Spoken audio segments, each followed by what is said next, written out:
जय हिंद दोस्तों, welcome to our YouTube channel Anuj Ranjan 06 ITSS centre में आपका स्वागत है।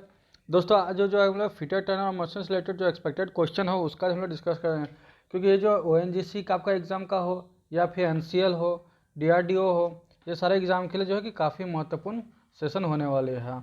तो चलिए आज का हम लोग सेशन को शुरू करते हैं। अगर आप लोगों को वीडियो पसंद आएगी तो कृपया वीडियो को लाइक कर चैनल को सब्सक्राइब कर लीजिएगा। देखते हैं आज का पहला क्वेश्चन क्या बोलता है। Rasp cut file is used for filing. Rasp cut रेती किसको घिसने के काम आती है? ओके, क्वेश्चन ऑप्शन क्या है? निकेल स्टील, वुड यानी कि लकड़ी, माइल्ड स्टील या फिर कास्ट आयरन। तो किसका खींचने के लिए काम आता है? तो जो है कि रास्पकट का हम लोग जो यूज करते हैं वो हम लोग लकड़ी के लिए यूज करते हैं। लकड़ी में फाइलिंग करना हो तो रास्पकट का यूज करते हैं। और रास्पकट का यूज हम लोग कहाँ करते हैं?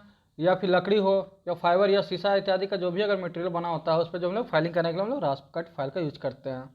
रास्पकट के फेस पर दांते मोटे तथा और उभरे हुए होते हैं। कैसा होता है रास्पकट पर का फेस पे जो है कि दांते कैसा होता है कि मान लो हमारा ये फाइल है, इसके ऊपर जो फाइलिंग किया होता रहता है तो ये जो है कि हमारा इसके ऊपर जो दांते जो एक तो है उभरा हुआ जैसा रहता है बना हुआ।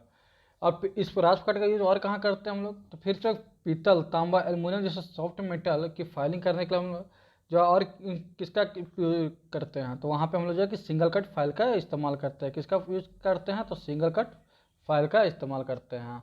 वहीं अगर रास्पकट की बात करें तो सिर्फ वो वुड के पे वुड, लेदर, ये फाइबर, शीशा के बने हुए पार्ट्स पे करते हैं रास्पकट का। और जो है कि सिंगल कट फाइल का इस्तेमाल हम लोग कहाँ करते हैं? तब पीतल, तांबा और एल्युमिनियम जैसे सॉफ्ट धातु पर करने के लिए। चलिए नेक्स्ट देखते हैं। नेक्स्ट क्वेश्चन क्या बोलता है?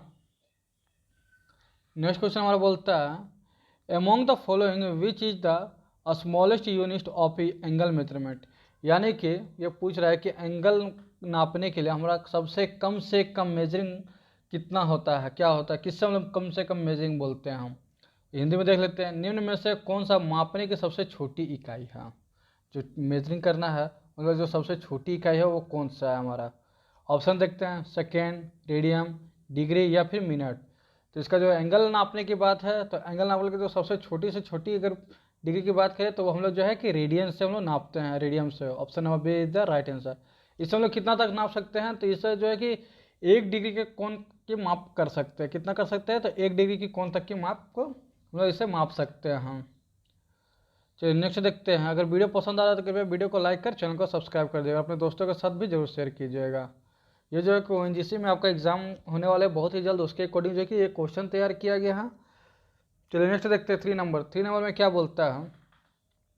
एक रेती निम्न के द्वारा धातु हटाती है।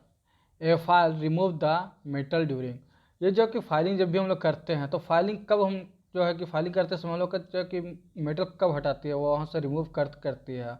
ऑप्शन है both forward and return stroke, मतलब क्या आगे की ओर जब फाइलिंग करते हैं तब, या फिर पीछे की ओर फाइलिंग करते हैं तब, दोनों टाइम, या फिर नन ऑफ दिस, इनमें से कोई नहीं। जो भी ऑप्शन ये चारों है उन चारों में से कोई नहीं।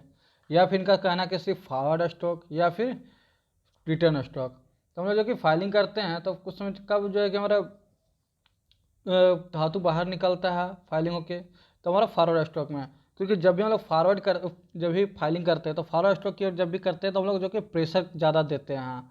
जब भी फॉरवर्ड स्ट्रोक की ओर जब हम लोग फाइलिंग करते हैं तो वहाँ पे प्रेशर ज़्यादा देते हैं, और रिटर्न स्ट्रोक में जो कि प्रेशर को डिक्रीज करते हैं। तो इसलिए जो कि फॉरवर्ड स्ट्रोक में ही हम लोग फाइलिंग करते हैं जिसमें कि धातु जो रिमूव करके निकलते जाती है। ओके, अगर फाइलिंग के अलाउंस की बात की जाए कि फाइल का जो अलाउंस होता है वो कितना होता है, तो 0.025 mm से लेकर 0.5 mm तक होती है। ओके, यानी कि 0.025 mm से लेकर 0.5 mm तक इसके जो है कि अलाउंस होती है फाइलिंग की। वही अगर बात की है कि इसकी हार्डनेस कितनी होती है फाइल की हार्डनेस, तो इसकी जो है कि हार्डनेस 60 से लेकर 64 HRC तक होती है, यानी कि 60 to 64 HRC होती है।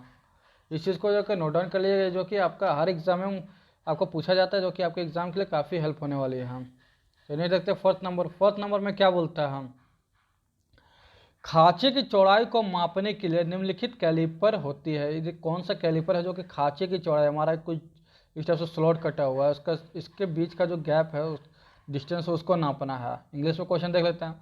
The caliper meant for measuring the width of a slot is. Option क्या है? Jenny caliper, inside caliper, outlet caliper या फिर आउटसाइड कैलिपर। तो इसका राइट आंसर क्या हो जाएगा? तो इसका राइट आंसर जो हो जाएगा वो हमारा हो जाएगा outlet caliper. Option number C is the right answer. ये क्या होता है आउटलेट कैलिपर? कुछ इस टाइप से जो है कि हमारा जो है कि बना होता है जिससे कि हम लोग जो है कि बाहरी को नाप सकते हैं। आउटसाइड कैलिपर कैसा होता है? तो आउटसाइड कैलिपर का इस्तेमाल हम लोग कब करते हैं? तो सिलेंड्रिकल जॉब को अगर नापना होता है, सिलेंड्रिकल जॉब को, तो वहाँ पे हम लोग जो है कि आउटसाइड कैलिपर का इस्तेमाल करते हैं। ये जो है कि हमारा नापना होता है तो उसके लिए हम लोग जो है कि आउटसाइड कैलिपर का हम लोग इस्तेमाल कर देते हैं। ये जितना भी caliper, jenny caliper, inside caliper, outlet caliper या आउटसाइड कैलिपर, इसका जो इस्तेमाल हम लोग ये किस प्रकार के टूल में आता है? तो ये इनडायरेक्ट मेजरिंग इंस्ट्रूमेंट के अंतर्गत आता है। ओके, दो प्रकार के इंस्ट्रूमेंट होते हैं, एक डायरेक्ट मेजरिंग, एक इनडायरेक्ट मेजरिंग। तो इनडायरेक्ट में कौन कौन सा आता है? कैलिपर जितने भी प्रकार के होते हैं वो सारे जो इनडायरेक्ट में आती है, और जो डायरेक्ट में है जैसे कि आपका स्टील रूल हो गई, वर्नियर कैलिपर हो गए, माइक्रोमीटर हो गए, ये सब जो है कि डायरेक्ट मेजरिंग के अंतर्गत आती है। और रूल के का से हेल्प लेकर अगर हम कैलिपर का इस्तेमाल करें तो वो इनडायरेक्ट मेजरिंग टूल के अंतर्गत आती है। चलिए नेक्स्ट देखते हैं इसका राइट आंसर क्या हो जाएगा? तो आउटलेट कैलिपर, 4 नंबर का option number see the right answer. चलिए नेक्स्ट देखते हैं 5 नंबर। 5 नंबर में क्या बोलता है? 5 नंबर क्वेश्चन में बोलता है हमारा, a micrometer has a negative error. क्या बोलता है? Negative error of 0.03 mm। What is the correct reading when the micrometer measured 40.53 mm। बोल रहा है कि एक जो हमने माइक्रोमीटर है वो जो है कि निगेटिव एरर है, हमारा जो माइक्रोमीटर है उसमें निगेटिव एरर है, कितना का है? तो 0.03 mm का है। तो उसका सही रीडिंग क्या होगा? अब इसको क्वेश्चन हिंदी में देख लेते हैं। एक माइक्रोमीटर में 0.03 mm ऋणात्मक दोष है, जबकि माइक्रोमीटर 40.53 mm मापता है, तो सही पाठन क्या होगा? तो इसको हम लोग कैसे जो इसको कैसे हम लोग तैयार करेंगे, बनाएंगे? तो ये क्या बोला है? पहले निगेटिव एरर यानी कि ऋणात्मक दोष बोला है। तो उसमें जब भी ऋणात्मक, उसमें दो चीज़ का याद रखिएगा, ऋणात्मक में जोड़ देना है और धनात्मक में घटा देना है। अगर पॉजिटिव एरर हो तो उसमें घटा देना है, और निगेटिव एरर हो तो जोड़ देना है। हमारा कितना रीडिंग आ रहा है? तो 40.53 mm। ठीक है, इसमें जो है कितना का निगेटिव एरर है? तो 0.03 का, तो उतना ही को हमें जो है कि जोड़ देना है। 0.03 तो कितना आ जाएगा? 3365.04, 40.56। यहाँ ऑप्शन देखना है, ऑप्शन में क्या है? तो option number D is the right answer. ठीक है, ऑप्शन नंबर डी में आप देख सकते हैं कि क्या है, तो 40.56 इसका राइट आंसर दिया हुआ है। और वही अगर पॉजिटिव एरर पूछता तो हमारा जो है कितना होता? तो यहाँ पे 40.53 में हम लोग जो है कि 03 को माइनस कर देते हैं, तो कितना हो जाता है हमारा? ये जो है कि 40.53 सॉरी 40.50 इसका राइट आंसर हो जाता है पॉजिटिव एरर में। और जब निगेटिव एरर हो तो यहाँ पे हम लोग जोड़ देते हैं और पॉजिटिव एरर में घटा देते हैं। चलिए नेक्स्ट देखते हैं हम। ये जो है कि डीआरडीओ का एकदम बेस्ट ऑफ बेस्ट क्वेश्चन है, जो कि कई बार एग्जाम में ये पूछा जा चुका है। नेक्स्ट 6 नंबर देखते हैं। 6 नंबर में क्या बोलता है? The main scale of vernier height gauge is graduation. Vernier height gauge का मुख्य पैमाना किस पर अंशांकित होता है? तो हमारा जो वर्नियर हाइट गेज होता है, वर्नियर हाइट गेज के का जो उसमें मेजरिंग दिया हुआ रहता है, स्केल जो दिया हुआ रहता है, वो कहाँ पे होता है? ऑप्शन है बीम, फाइन एडजस्टिंग नट, वर्नियर प्लेट या फिर बेस। तो हमारा जो वर्नियर हाइट गेज का जो मेन स्केल होता है वो हमारा कहाँ पे होता है? तो बीम पे। ओके, बीम पे कुछ इस टाइप से हमारा बीम रहता है, उस पर जो है कि हाइट गेज। और हाइट गेज कैसा होता है? कुछ इस टाइप से हमारा रहता है, ऐसा स्टैंड यहाँ पे रहता है और यहाँ पे एक माइक्रोमीटर। हाइट गेज का यूज क्या है? तो जॉब को पकड़ के, जो हाथ से ना पकड़, जॉब को जब भी मगर मार्किंग वगैरह करना होता है, मेजरिंग करना होता है, तो मान लीजिए कोई प्लेट है, प्लेट पे अगर हमें ये कुछ इस टाइप से लाइन खींचना है, का स्क्वायर कट वहाँ से लगाना है, सेंटर ज्ञात करना है, तो उस समय के जो है कि हमें मार्किंग करने के लिए, सीधी रेखा खींचने के लिए हम लोग किसका यूज़ करते हैं? तो वर्नियर हाइट गेज का इस्तेमाल करते हैं। ओके, चलिए नेक्स्ट देखते हैं हम। नेक्स्ट क्या बोलता है? अब वर्नियर हाइट गेज का लिस्ट काउंट की बात करें तो वर्नियर हाइट गेज की लिस्ट काउंट कितनी होती है? तो इसका जो लिस्ट काउंट होता है 0.02 mm होता है। ओके, इस चीज़ को याद रखिएगा, कितना होता है? तो list count 0.02 mm is the right answer. इसका राइट आंसर क्या जाएगा? क्वेश्चन नंबर 6 का right answer option number A is the right answer, beam. ठीक है, ए। चलिए देखते हैं 7 नंबर। 7 नंबर में क्या बोलता है? 7 नंबर बोलता है हमारा, साइन बार का आकार निर्दिष्ट होता है। The size of sine bar is specified. तो साइन बार का आकार हम लोग किस पे निर्दिष्ट करते हैं, मतलब किस पे हम लोग उसको तैयार करते हैं? ऑप्शन देख लेते हैं। लार्ज लेंथ ऑफ वेट, मतलब कि चौड़ाई पे, चौड़ाई और distance between rollers, overall length या फिर रोलर डिस्टेंस। क्या रोलर का डिस्टेंस के बीच में जो हमारा साइन बार का जो डिस्टेंस होता है, क्या जो दोनों रोलर लगाता है वहाँ से हम लोग नापते हैं। ओवरऑल लेंथ जो जो भी हमारा लेंथ आता है उसको नापते हैं, या फिर डिस्टेंस बिटवीन रोलर दोनों का। रोलर एक बोलता है हमारा रोलर डायमीटर, रोलर का जो साइज है वो, या फिर रोलर का डिस्टेंस। तो इसका राइट आंसर क्या हो जाएगा हमारा, तो इसका राइट आंसर हो जाएगा डिस्टेंस बिटवीन रोलर, मतलब दोनों रोलर के बीच का जो दूरी होता है उससे हम लोग साइन बार का आकार को निर्देशित करते हैं। और साइन बार की लिस्ट काउंट की अगर बात की जाए कि साइन बार का लिस्ट काउंट कितना होता है, तो इसका लिस्ट काउंट होता है 0.001। क्या होता है, 3 ठो जीरो, 0.00, 3 ठो जीरो और 1 इंच। ओके, 1 प्रति इंच होता है। ठीक है, और इसका प्रयोग जो हम कब करते हैं, तो इसका प्रयोग जो है कि टेपर ज्ञात करने के लिए करते हैं। साइन बार का इस्तेमाल कब करते हैं, तो टेपर ज्ञात करने के लिए इसका इस्तेमाल करते हैं। और स्लिप गेज वही जगह कि slip gauge direct test indicator का प्रयोग किया जाता है, और इसका प्रयोग जो कि साइन स्लिप गेज के सहयोग द्वारा हम लोग करते हैं। चलिए नेक्स्ट देखते हैं। और ये जो है कि साइन बार का यूज हम लोग त्रिकोणमिति सिद्धांत पर करते हैं, जिसको कि एक साइंस मैथ के अकॉर्डिंग भी इसका जो है कि हम लोग यूज़ करते हैं, त्रिकोणमिति सिद्धांत पर काम करते हैं साइन बार का। चलिए नेक्स्ट देखते हैं 8 नंबर। 8 नंबर में क्या बोलता है, नेक्स्ट क्वेश्चन देखते हैं। क्वेश्चन नंबर 8 नंबर, स्लिप गेजों को साथ में जोड़ने की क्रिया को क्या कहते हैं। The act of joining together slip gauge is termed as. क्या बोल रहा है कि स्लिप गेज को जोड़ने की क्रिया को क्या कहते हैं। ठीक है, एक्सटेंडिंग, वेल्डिंग, बॉन्चिंग या फिर रिंगिंग। तो स्लिप गेज की जोड़ने की क्रिया को हम लोग क्या कहते हैं, तो रिंगिंग का। तो ऑप्शन नंबर डी इधर राइट आंसर। स्लिप गेज कैसे यूज किया था, मान लीजिए दो पार्ट है, हमारा 50.04 का हमें माप नापना है, तो वहाँ पे जो है कि एक 50 का 0.4 का लेके उसको जो है कि दोनों को आपस में रगड़ेंगे। जब दोनों को आपस में रगड़ेंगे तो उससे क्या होता है कि एयर जो है कि फ्लो करके निकल जाता है, एयर गैप हो जाता है। तो और उसके बाद जो है कि ये दोनों टच करके उस कर जाता है, तो उससे हम लोग क्या करते हैं, तो रिंगिंग प्रोसेस कहते हैं। क्या इसका राइट आंसर हो जाएगा, option number D is the right answer. तो 9 नंबर देख रहे हैं। 9 नंबर में क्या बोलता है, the accuracy of micrometer, caliper, dial indicator can be checked by. तो हम लोग जो है कि एक्यूरेसी बोल रहा है कि माइक्रोमीटर का, कि डायल टेस्ट इंडिकेटर का, या फिर यानी कि कैलिपर वगैरह का जो है कि चेक किया जाता है। Option ring gauge, plug gauge, feeler gauge या स्लिप गेज। तो हम लोग जो है कि स्लिप गेज के सहयोग से जो है कि इन सभी का हम लोग चेक करते हैं माइक्रोमीटर का। कभी भी मान लीजिए हम लोग जब भी कुछ भी अगर प्री इंस्ट्रक्शन में जब भी आता है, जब भी इसको जो है कि इसको चेक करना होता है, आपका कैलिपर हो गया, डायल इंडिकेटर हो गया, माइक्रोमीटर हो गया, तो हम लोग स्लिप गेज के सहयोग से हैं जो इनका एक्यूरेसी को हम लोग चेक करते हैं। ओके, क्या करते हैं, तो इन सभी का एक्यूरेसी को हम लोग स्लिप गेज की सहायता से हैं हम लोग इसका एक्यूरेसी को यूज चेक करते हैं, किसका, तो स्लिप गेज का सहयोग से। ठीक है, चलिए इसका राइट आंसर क्या हो जाएगा, option number D is the right answer. Next देखते हैं 10th नंबर। 10th नंबर में क्या बोलता है, 10th नंबर को हम लोग देख लेते हैं। क्वेश्चन नंबर 10 देखते हैं। 10 नंबर क्वेश्चन बोलता है in a soft basis system tolerance system. ठीक है, सॉफ्ट का टॉलरेंस सिस्टम के बारे में पूछ रहा है। तो सॉफ्ट आधारित जो टॉलरेंस सिस्टम होता है वो क्या होते हैं। और फर्स्ट ऑप्शन बोलता है ए होल साइज कीप्ड फिक्स्ड। क्या होल साइज का जो डिस्टेंस है वो फिक्स होता है। सेकेंड बोलता है tolerance is given on bottom both hole and shaft. दोनों छेद का पर जो टॉलरेंस दी जाती है। क्या बोल रहा है ऑप्शन नंबर 2 में, tolerance is give on both hole and shaft. दोनों छेद पर जो टॉलरेंस दी जाती है वो। या फिर थर्ड ऑप्शन बोल रहा है tolerance is give on the hole. तो क्या टॉलरेंस जो कि होल पे दी जाती है। तो सॉफ्ट बेसिस सिस्टम के बारे में पूछा, सॉफ्ट इज कीप्ड फिक्स। तो इसका राइट आंसर हो जाएगा सॉफ्ट को स्थिर रखा जाता है। Option number D is the right answer. जब भी इस चीज़ को एक नोटिस कर लीजिएगा, सॉफ्ट बेसिस सिस्टम बोले, अगर सॉफ्ट को बोल रहा है तो सॉफ्ट जो है कि फिक्स होगा, और होल बेसिस सिस्टम बोलेगा, होल आधारित बोलेगा जब भी, तो वहाँ पे जो है कि होल को स्थिर रखा जाएगा। ठीक है, किसको रखा जाएगा, तो होल को।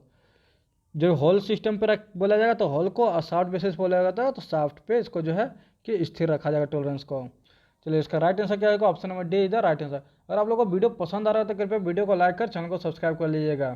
ठीक है, क्योंकि ये सब क्वेश्चन जब बनाने में बहुत मेहनत लगती है, अपने से सेट तैयार करना पड़ता है। ये जो वही सारे क्वेश्चन है जो कि आपके एग्जाम अकॉर्डिंग पूछे गए सवाल हैं, और जो है कि आपको अन्य एग्जाम में जो आने की संभावना है उससे के अंतर्गत ये स्पेशली जो है ONGC और DRDO वगैरह की क्लास की चल रहा है।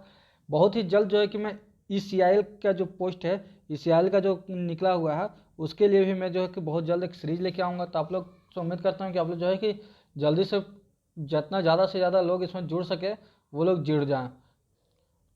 और उसमें जो है कि मैं अब बहुत ही जल्द जो आप लोग के लिए जो है कि लाइव स्ट्रीमिंग भी लाने वाला हूँ। चलिए नेक्स्ट देखते 11 नंबर। 11 नंबर में क्या बोलता है, according to Indian standard 50H8/G7 means. तो क्या मतलब हो गया कि हमारा पूछ रहा है कि अकॉर्डिंग भारतीय मानक के अनुसार 50H8G7 का अर्थ है। तो क्या है हमारा 50/8, ठीक है, क्या लिखा हुआ है इसको देखिएगा अच्छा से, 50/8/G7। कैपिटल H का मतलब क्या होता है, हम तो कैपिटल H किसके लिए लिखते हैं, तो हॉल के लिए, जी किसके लिए लिखते हैं, शाफ्ट के लिए, ठीक है। इस चीज़ को हमेशा ध्यान रखिएगा।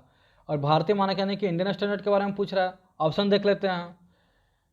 फीट पर पद शाफ्ट आधारित पद्धति पर, डिग्नेस of fit on shaft basis system पर, नन ऑफ दिस इनमें से कोई नहीं, tolerance grade for shaft is 8 and hole is 7। तो क्या हमारा जो टॉलरेंस है उस पर बोल रहा है कि हॉल जो है शाफ्ट 8 है और हॉल 7 है। Tolerance grade hall is 8 and shaft is 7। क्या हॉल 8 है और शाफ्ट 7 है। तो इसका जो राइट आंसर हो जाएगा वो हमारा क्या हो जाएगा, तो इसका जो भारतीय मानक के अनुसार जो होता है वो होता है जो सही होता है, इसको जो बोलते हैं छेद के लिए जो हॉल के लिए जो टॉलरेंस है वो जो है कि हमारा 8 होना चाहिए और शाफ्ट का साइज जो है कि हमारा 7 होना चाहिए। यानी कि होल बड़ा होगा और शाफ्ट छोटा होगा, ये हमारा जो है कि बता रहा है। इसका मतलब कि होल हमारा बड़ा है और शाफ्ट से। इसका राइट आंसर क्या आता है, ऑप्शन नंबर डी इधर राइट आंसर हो जाएगा। क्या हो जाएगा, ऑप्शन नंबर डी इधर राइट आंसर, होल बड़ा होना चाहिए शाफ्ट से। चलिए नेक्स्ट देखते हैं 12 नंबर में क्या बोल रहा है। जिस क्वेश्चन का भी डिटेल देखिए मेरा क्लास में क्या आता है, जिस क्वेश्चन का भी डिटेल्स बताना होता है उसको मैं जितना ज़्यादा से ज़्यादा हो सकता है उसके बारे में डिटेल्स बताता हूँ।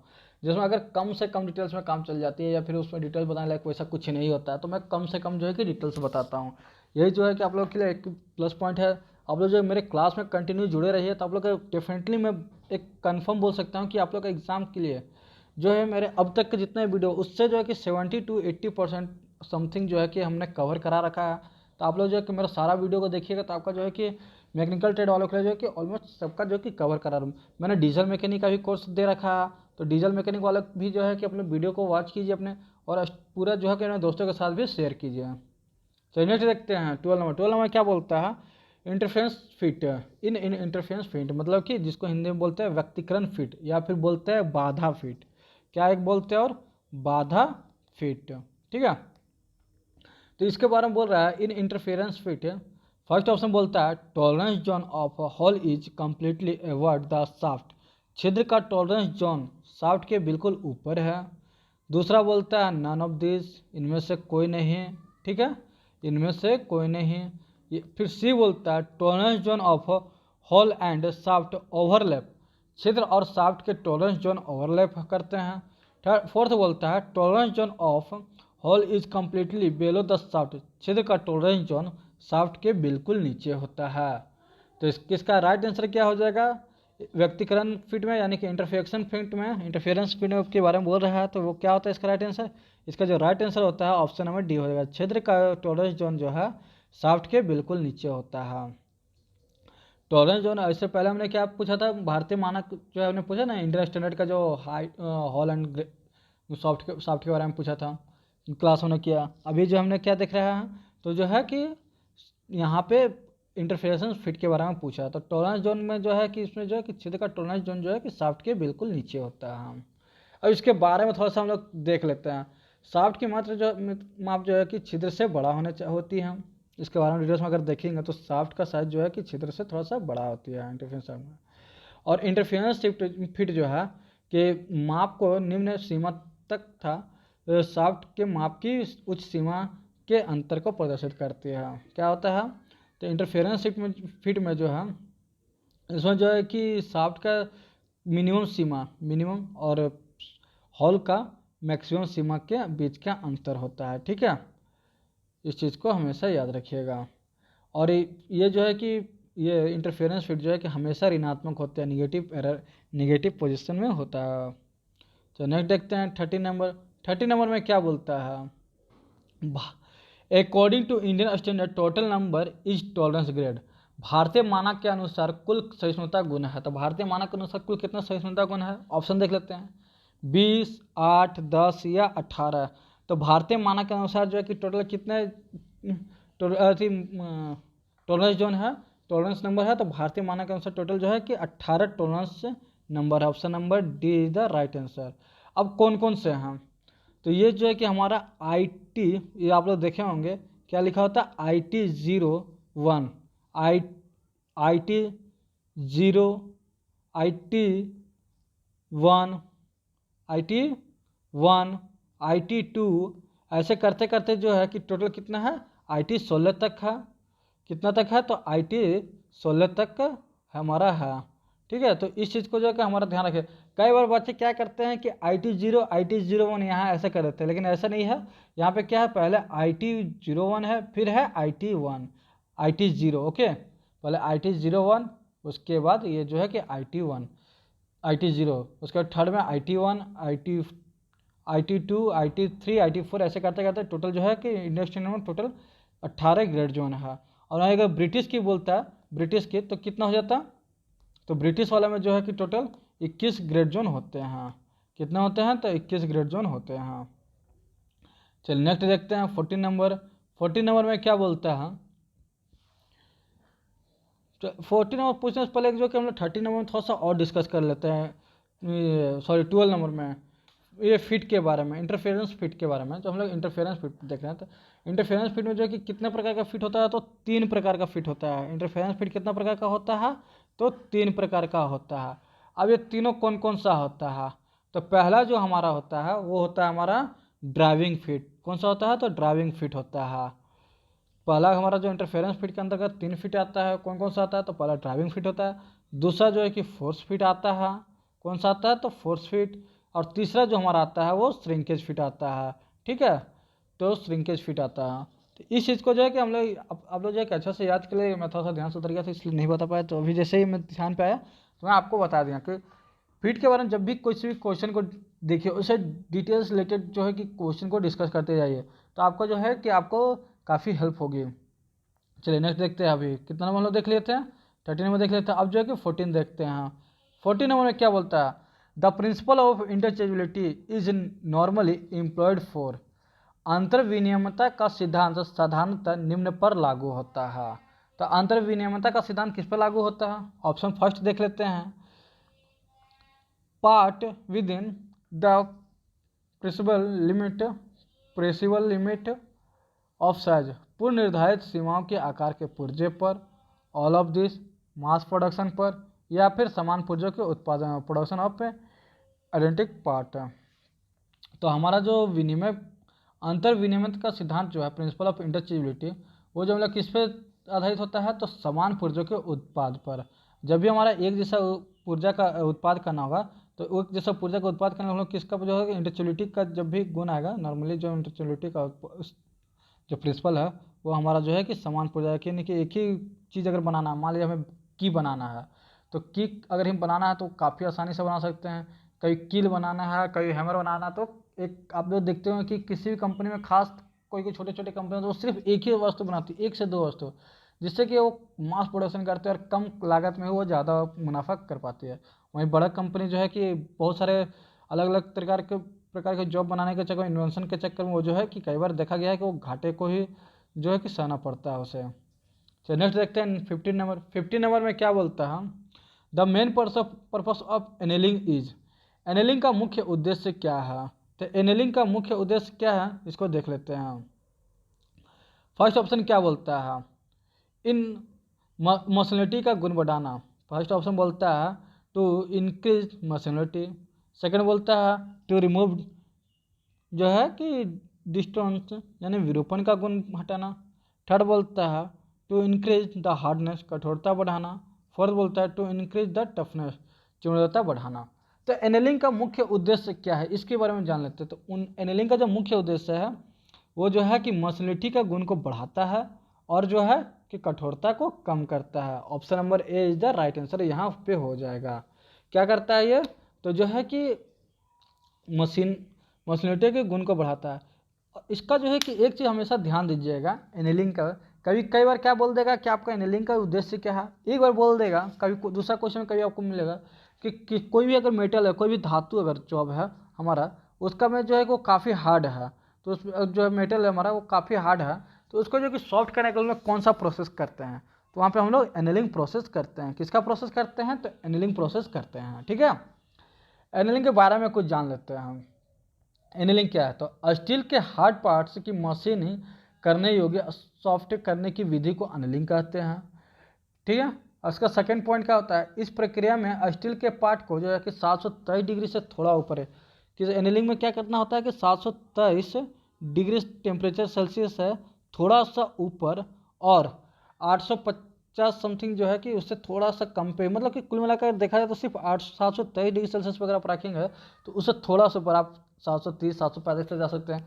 वहाँ तक जो है कि उसको हीट करके और फिर इसको जो है कि धीरे धीरे जो है उस थोड़ा धीरे धीरे इसको जो कि ठंडा होने जो कि रूम टेम्परेचर छोड़ दिया जाता है, तो उससे जो है कि ये एक सॉफ्ट धातु हो जाता है। एनिलिंग प्रोसेस जो है उस तरह से हम लोग करते हैं।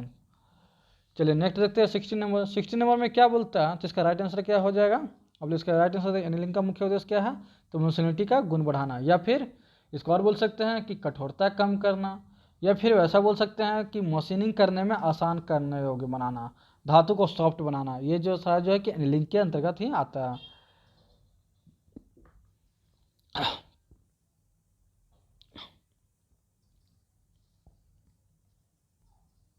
चलिए 16 नंबर देखते हैं। 16 नंबर में क्या बोलता है, निम्न प्रक्रमों में से किस प्रक्रम के इस्पात को भट्टियों में आवश्यक तापक्रम तक गर्म किया जाता है एवं फिर भट्टी में ही धीमी गति से ठंडा किया जाता है। यहाँ पे जो है कि आपका हिंदी में ही क्वेश्चन दिया हुआ है, इसको जो कि इंग्लिश में थोड़ा सा सुन लीजिए, क्योंकि इंग्लिश वाले लोग क्या करने लगते हैं कि सर आपने जो है कि हिंदी इंग्लिश बोल के अपने हिंदी में ही सिर्फ क्वेश्चन दिया, तो यार आप लोग जो है कि थोड़ा सा ध्यान दो, इंग्लिश और हिंदी दोनों यार। आप लोग के लिए स्पेशल मैं इंग्लिश लेके आता हूँ, क्योंकि वैसे मैं खुद हिंदी में ही ज़्यादा इंटरेस्ट लेता हूँ, पर टेक्निकल कुछ कुछ वर्ड ऐसे होते हैं जो कि आप जो है कि सिर्फ हिंदी में नहीं पढ़ सकते, जिसकी वजह से इंग्लिश भी पढ़ाना एक नॉर्मल बात हो जाती है। तो इसको क्या दिया है क्वेश्चन में, निम्न प्रक्रमों में से किस प्रक्रम में इस्पात को भट्टियों में आवश्यक तापक्रम तक गर्म किया जाता है एवं फिर भट्टी में ही धीमी गति से ठंडा किया जाता है। इसको इंग्लिश में सुन लीजिए, विच ऑन ऑफ द, जो कि नोट डाउन कीजिएगा, ताकि इसके लिए मैं जो है कि इंग्लिश में क्वेश्चन को रीड कर दे रहा हूँ, सुनिएगा अच्छा सा। Which one of the following process by which steel is heated to the required temperature and then cooled slowly in the furnace itself। ठीक है, ये हमारा बोल रहा है कि फर्नेस में जो है कि पहले हीट करना है, उसका जो है कि इसका प्रक्रम में इसमें भट्टी में आवश्यक तापक्रम पर गर्म किया जाता है। टेम्परेचर जितना टेम्परेचर हमारा होता है उसके अनुसार जो कि हम लोग उसको हीट करते हैं, तो उसको जो है कि भट्टी में ही जो धीरे धीरे उसको ठंडा कर देता है, या फिर भट्टी में ही धीरे धीरे ठंडा किया जाता है। तो इस प्रोसेस को हम लोग क्या बोलते हैं, ऑप्शन देख लेते हैं, नाइट्राइडिंग बोलते हैं, एनलिंग बोलते हैं, टेम्परिंग बोलते हैं, या हार्डनिंग बोलते हैं। हाँ, दो प्रकार के एनलिंग को या तो रूम टेम्परेचर पे भी आप ठंडा कर सकते हैं, या फिर जो कि भट्टी में ही उसको छोड़ सकते हैं ठंडा होने के लिए। तो इस प्रोसेस को हम लोग क्या कहते हैं, तो एनलिंग कहते हैं। Option number B is the right answer. इसके बारे में भी हमने 15 नंबर क्वेश्चन में भी कुछ डिस्कस किया था एनलिंग के बारे में, तो आप लोग जो है कि उसको भी अगर अच्छे से सुनते रहिए और जो है कि आप लोग नोट डाउन करते रहिए, ताकि एग्जाम के लिए काफ़ी हेल्पफुल हो। अब एनलिंग का उद्देश्य हम लोग देख लेते हैं। एनलिंग का उद्देश्य क्या होता है, तो धातु की कठोरता को कम करना एनलिंग का उद्देश्य है। इसके जो है कि एनलिंग के कई सारे उद्देश्य हैं, 3-4 उद्देश्य मैं आपको याद करा दे रहा हूँ, आप लोग जो मेरे साथ याद करो। फर्स्ट अगर बात करें तो धातु की कठोरता को कम करना, सेकंड बोले तो धातु के यांत्रिक गुणों का विकास करना, जो कि इंटरनल पावर जो होता है, इंटरनल स्ट्रक्चर उसका जो है कि मजबूत करना, वो जो है कि एनलिंग का प्रोसेस है। मशीनेबिलिटी का गुण बढ़ाना, यानी कि मशीनिंग करने में आसानी होना, उसके लायक जो है कि एनलिंग किया जाता है उसके लिए। फोर्थ हमारा हो जाएगा कि कास्टिंग के समय में जो अंदर में गैप रहता है, जब भी लोग कोई सी मेटल को जो कि ढालते हैं कास्टिंग करते हैं, तो उस समय जो गैप रह जाता है, एयर रह जाता है, उसको बाहर निकालने के लिए भी एनिलिंग प्रोसेस किए जाते हैं। एनिलिंग का जो है कि इसको सुधार करने क्या कहता है, तो एनिलिंग से धातु का यांत्रिक, विद्युत और ग्रेन आकार में सुधार होता है। कैसा होता है, तो इलेक्ट्रिक में होता है, इंटरनल होता है और जो है कि उसका स्ट्रक्चर में भी सुधार होता है एनीलिंग प्रोसेस से। ठीक है, इतनी बातों को आप लोग याद रखिएगा। ये जो है कि आप लोग को अगर वीडियो पसंद आया तो कृपया वीडियो को लाइक कर, चैनल को सब्सक्राइब कर। यार आप खुद से क्वेश्चन टाइप करना होता है तो आप लोग जो इतना मेहनत को समझ सकते हो कि आप लोग के लिए ही मैं इतना मेहनत कर रहा, तो आप लोग को क्या है, बस इसको लाइक करो और अपने दोस्तों के साथ शेयर करते जाओ और खुद भी सब्सक्राइब कर लो। जिन लोगों ने सब्सक्राइब कर लिया वो तो कि बहुत अच्छे, और रेगुलर क्लास देखो। सब्सक्राइब करने से सिर्फ नहीं होता, रेगुलर क्लास देखो। आप लोग जो है कि हमारा जितना भी वीडियो आता है उसको देखो, तो आपका जो है कि काफ़ी हेल्प हो जाएगा। चलिए 70 नंबर देखते हैं। 70 नंबर में क्या बोला है, the purpose of normalising of steel is to. सबसे बड़ी बात क्या है, मैं आप टॉपिक को पढ़ाने का क्या रीज़न आपको पता है? सबसे बड़ा बात है कि आपका हीट ट्रीटमेंट रिलेशन से, हीट ट्रीटमेंट कोई ऐसा आज तक एग्ज़ाम नहीं बना मैकेनिकल का आपका जो कि ITI है, ITI हो, आपका डिप्लोमा हो, बीटेक हो, या फिर प्लांट के अंदर वर्क कर रहे हो, कोई ऐसा आज तक एग्ज़ाम नहीं बना है आप लोग उसका बात नहीं हुआ जहाँ पे कि आपका हीट ट्रीटमेंट चैप्टर से आपका क्वेश्चन ना पूछे, आप लोग जो एक एग्ज़ाम में हो या फिर अपने वर्क में काम कर रहे हो, हीट ट्रीटमेंट रिलेटेड वर्क बात ना हो, ऐसा कहीं हो नहीं सकता। तो आप लोग जो है कि इस पॉइंट को अच्छे से देखते जाना कि हीट ट्रीटमेंट रिलेटेड जो है कि चैप्टर काफ़ी ज़्यादा है। हीट ट्रीटमेंट हो या मेटल हो, ये दो चैप्टर एक ऐसा पूरा बुक का होता है। ये फिटर हो, टर्नर हो, मशीनिस्ट हो, या फिर स्टूडेंट में डीजल में जो भी आपका ट्रेड हो वो पढ़ाना पड़ता है। ये जो है कि कहना चाह रहा है कि सबके लिए मेटल और हीट ट्रीटमेंट एक बेसिक चैप्टर है। अगर ये नहीं पढ़े तो फिर कुछ नहीं। इससे जो है कि आपका 3 से 4 नंबर एग्ज़ाम में आप लोग का कंफर्म रहता ही रहता है। जिन लोगों ने एग्ज़ाम दिया है उन्हें ये अच्छी तरह से पता होगा। चलिए अब 70 नंबर देखते हैं। The purpose of normalising of steel is to. इस्पात की सामान्यीकरण का उद्देश्य है। तो इस्पात को जो कि नॉर्मलाइज क्यों करता है, सामान्यीकरण कौन क्यों करता है? ऑप्शन देख लेते हैं हम। सॉफ्टन द स्टील, स्टील को सॉफ्ट करने के लिए। Increase the toughness and reduce brittleness, जो कि उसका मजबूती को बढ़ाने के लिए, भंगुरता को कम करने के लिए। थर्ड में बोलता है रेगुलेटेड इंडक्टिव स्ट्रेस, जो है कि उसका आंतरिक शक्ति को बढ़ाने के लिए, या फिर इम्प्रूव विजिबिलिटी। तो इसका जो राइट आंसर हो जाएगा वो हमारा क्या हो जाएगा, इसका जो राइट आंसर वो जो है कि ऑप्शन नंबर, इसका जो राइट आंसर हो जाएगा option number see the right answer हो जाएगा। क्या हो जाता है, रेगुलेटेड इंडक्टिव स्ट्रेस, यानी कि इसका जो अगर हिंदी में बात किया तो इंटरनल स्ट्रक्चर को जो है कि मजबूत करना, जिसको कि और अगर शुद्ध भाषा में बोले तो उत्प्रेरित तनाव की विनिमयता करने के लिए इसका जो है कि नॉर्मलाइजिंग प्रोसेस की जाती है। नॉर्मलाइजिंग क्या है, तो नॉर्मलाइजिंग यह प्रक्रिया जो है कि विभिन्न कारणों से जॉब में आई आंतरिक संरचना विकृति को दूर कर जॉब के मौलिक गुणों को पुनर्स्थापित करने के लिए किया जाता है। और जो है कि इसके बारे में थोड़ा सा मैं और बता दूँ तो नॉर्मलाइजिंग के लिए, तो नॉर्मलाइजिंग जो है कि आपका जो है कि स्टील को ठंडा या गर्म हालत में कार्य करने के बाद इसे सामान्य दशा में लाने के लिए जो क्रिया की जाती है उससे हम लोग नॉर्मलाइजिंग करते हैं। नॉर्मलाइजिंग के अगर बारे में कोई पूछे कि नॉर्मलाइजिंग क्यों की जाती है, तो ठंडा या गर्म हालत में कार्य करने के बाद उससे अपनी स्थिति में हो, जैसा वो पुराना स्थिति में था वैसे ही उसको लाने के लिए हम लोग किसका इस्तेमाल करते हैं, तो नॉर्मलाइजिंग प्रोसेस का हम लोग यूज करते हैं। ठीक है, तो नॉर्मलाइजिंग जो है कि अकॉर्डिंग टू टेम्परेचर, अगर मेटल की भी आप बात करें तो नॉर्मलाइजिंग कैसे करते हो, अगर हमारा माइल्ड स्टील है, माइल्ड स्टील तो उसके लिए कितना होना चाहिए, तो 815 डिग्री सेल्सियस से लेकर 950 डिग्री सेल्सियस तक होनी चाहिए। कितना होना चाहिए माइल्ड स्टील के लिए, तो माइल्ड स्टील के लिए जो है कि हमारा होना चाहिए 815 डिग्री सेल्सियस से लेकर जो है कि 950 डिग्री सेल्सियस तक होनी चाहिए। वहीं मीडियम कार्बन का स्टील की बात की जाए तो वहाँ पे जो है कि 760 से लेकर 815 डिग्री सेल्सियस तक होना चाहिए। ऐसे जो है अलग अलग मीटर का हिसाब से अलग अलग करके जो कि टेम्परेचर नॉर्मलाइजिंग के लिए टेम्परेचर पॉइंट रखी जाती है। मैं आशा करता हूँ कि आप लोगों को वीडियो पसंद आ रहा होगा। अगर वीडियो पसंद आ रहा है तो कृपया वीडियो को लाइक कर चैनल को सब्सक्राइब कर लीजिएगा। आप देख ही रहे हैं कि मैंने अभी तक 17 क्वेश्चन सॉल्व किया। 17 क्वेश्चन सॉल्व कराने में जो कि काफ़ी समय लग रहा है, तो देखते हैं कंटिन्यू। और जो है कि अब जो कि जल्दी जल्दी और भी क्वेश्चन है तो उसको देख लेते हैं। 18 नंबर में क्या बोलता है, carburising is use to increase, carburising से बढ़ाया जाता है। ऑप्शन है थकान शक्ति, फिटिक structure, all of this, surface hardness, सतही कठोरता, या फिर वेयर रेसिस्टेंस, घिसाव बट प्रतिरोध। तो कार्बोराइजिंग क्यों कहते हैं, तो कार्बोराइजिंग से जो है हम लोग क्या करते हैं, तो ये तीनों प्रोसेस हम लोग करते हैं। ठीक है, थकान शक्ति बढ़ाना हो, सतही हार्ड करना हो मेटल को, या फिर घिसावट को मतलब जब घिसे ना इसके अनुसार बनाना हो तो उसके लिए जो है लोग जो है कि गैस का ये कार्बोराइजिंग प्रोसेस करते हैं। कार्बोराइजिंग के बारे में अगर बात किया तो कार्बोराइजिंग जो है कि मुख्य कितने प्रकार के होते हैं, तो कार्बोराइजिंग जो है कि 3 प्रकार के होते हैं। कौन कौन सा, पैक कार्बोराइजिंग, लिक्विड कार्बोराइजिंग और फिर से गैस कार्बोराइजिंग। इस चीज़ को याद रखिएगा। कार्बोराइजिंग कितने प्रकार के होते हैं? तो कार्बोराइजिंग 3 प्रकार के होते हैं। कौन कौन सा? पैक कार्बोराइजिंग, लिक्विड कार्बोराइजिंग और गैस कार्बोराइजिंग। ओके, चलिए नेक्स्ट देखते हैं। तो कार्बोराइजिंग जो है कि इसके बारे में थोड़ा सा और बता लेता हूँ मैं।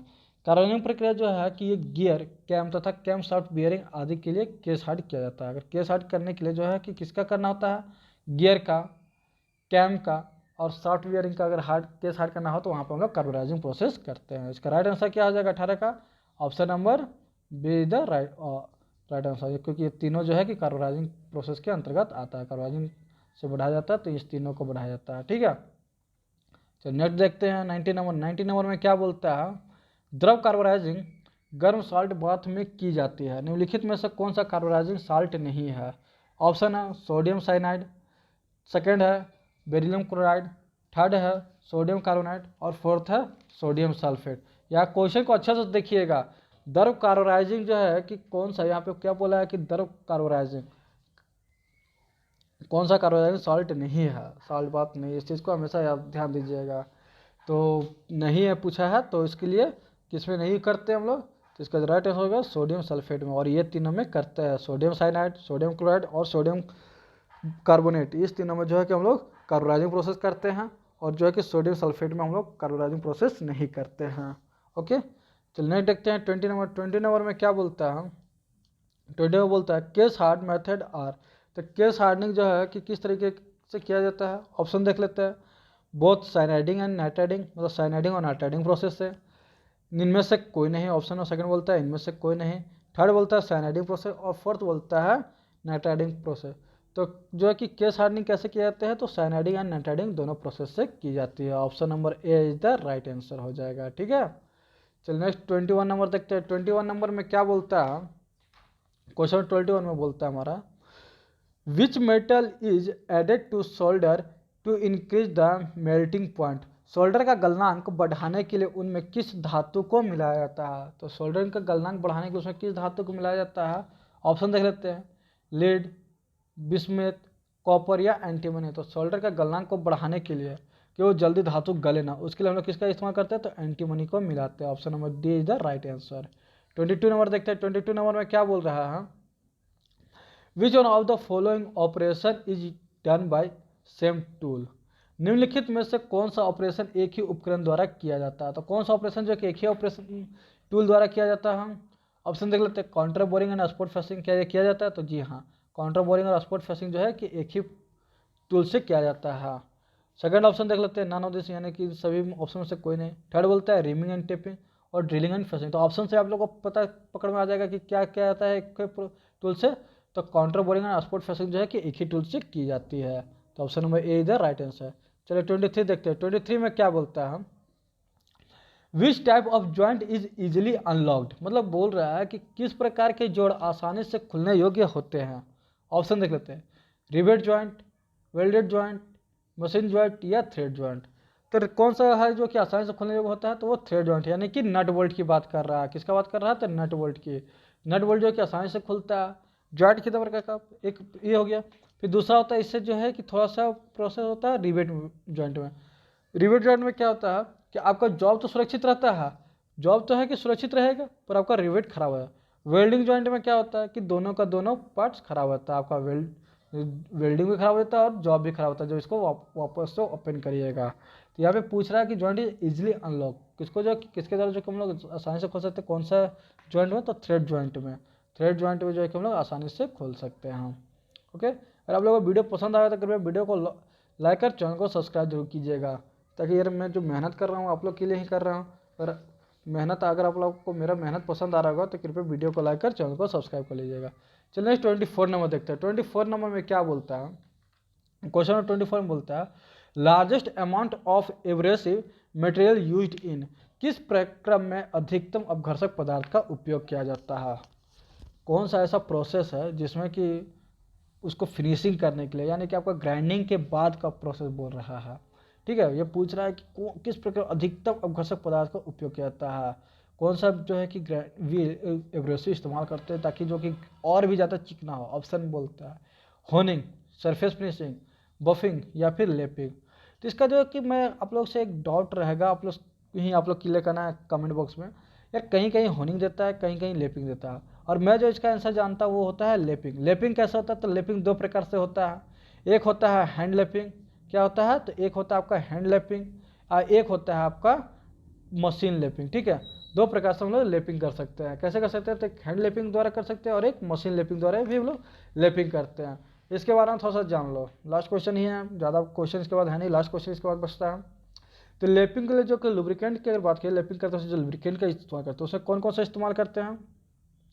तो वहाँ पे मशीन ऑयल हो या फिर मिट्टी तेल हो या फिर आपका जो है कि ग्रीस हो, उस सभी का के सहयोग से जो हम लोग लेपिंग प्रोसेस करते हैं। लेपिंग प्रोसेस के अलाउंस जो लेपिंग का अलाउंस अगर बात की जाए तो 0.005 mm से लेकर 0.01 mm तक इसका अलाउंस होता है। वही अगर होनिंग के अलाउंस की बात की जाए तो इसका अलाउंस कितना होता है? तो 0.01 mm से लेकर 0.02 mm तक इसका जो है कि अलाउंस रखा जाता है। तो आप लोग जो है कि इसके बारे में अच्छा से आप लोग जवाब दीजिएगा, और इसका एक तरह से ये आंसर है, लेकिन हमारे अनुसार जो है कि इसका आंसर लेपिंग होगा। कई सारे बुक में जो कि होनिंग देता है और कई सारे बुक में जो है कि लेपिंग देता है। तो आप लोग जो कि इसको अच्छे से क्लियर होके आप लोग कमेंट दीजिएगा जरूर। और जो कि होनिंग के बारे में बात की जाए, लेपिंग का हमने बता दिया कि लेपिंग दो प्रकार से की जाती है, एक मशीन लेपिंग और एक हैंड लेपिंग। ठीक है, वहीं अगर होनिंग की बात की तो होनिंग जो है कि सिर्फ मशीन से ही की जाती है। ओके, होनिंग भी दो प्रकार का होता है। कैसा कैसा होता है? तो एक ड्राई होनिंग होता है। कैसा होता है? तो एक ड्राई होनिंग होता है हमारा, एक जो है कि हमारा ड्राई होनिंग यानी कि सूखा होनिंग जिसको बोलते हैं, और एक होता है वीट होनिंग यानी कि उसमें गीला जो है कि अनदर मटेरियल के अकॉर्डिंग जो है कि इसका होनिंग है किया जाता है। अब होनिंग का फॉर्मूला थोड़ा सा सुन लीजिए। होनिंग क्या होता है? होनिंग जो एक फिनिश की एक क्रिया है, इसके द्वारा सुराखों यानी होल बाहरी सिलिंड्रिकल सतहों पर जो है कि बोर को या होल को जो है कि होनिंग किया जाता है। इसको साइजों को शुद्ध और जो कि फिनिशिंग की जाती है, साइज को जो कि शुद्ध बनाया जाता है और जो है कि फिनिश भी किया जाता है। जैसे कि हम लोग रिमिंग से भी करते हैं, उससे और ज़्यादा करना होता है तो ग्राइंडिंग का यूज़ करता है। ग्राइंडिंग से ज़्यादा जो है कि कृषि करना हो तो वहाँ पे होनिंग का प्रोसेस करते हैं, और कहीं कहीं लेपिंग भी आपका देता है। तो इस चीज़ को यार देख लेना थोड़ा सा। तो और होनिंग जो है कि होनिंग स्टिक द्वारा ही की जाती है। चलिए, इसका तो राइट आंसर मेरे अनुसार जो है ऑप्शन नंबर डी होगा। और आपको लगता है कि ऑप्शन नंबर ए होता है या फिर कोई ऑप्शन होता है तो आप लोग कमेंट में जरूर लिखिएगा। क्वेश्चन लिख दिया 24 और एंड ऐसा ABCD जो भी आपको समझ में आता है आप अपने बुक से देख के अपने टीचर द्वारा हेल्प कर लेके उसके बाद आप लोग कमेंट लीजिए। देखता हूँ कितने लोग इसका जो कि कमेंट देते हैं। एक तरह से ये आपके लिए एक होमवर्क रह गया। चलिए, आज का सेशन का लास्ट क्वेश्चन देखते हैं। लास्ट क्वेश्चन क्या बोलता है? Which one of the following is the force feed? निम्नलिखित में से कौन सा फोर्स फीड स्नेह का है, यानी कि कौन सा जो है कि आपका फोर्स फीड लुब्रिकेंट है? ऑप्शन देता है रिंग लुब्रिकेंट, फिर सेकेंड ऑप्शन है चैन लुब्रिकेंट, थर्ड है ऑयल कैप, या फिर फोर्थ है ग्रीस गन मेथड। तो इसका जो राइट आंसर होगा वो हमारा हो जाएगा, जो हमारा फोर्स फीड स्नेह के अंतर्गत आता है, grease gun method. Option number D is the right answer.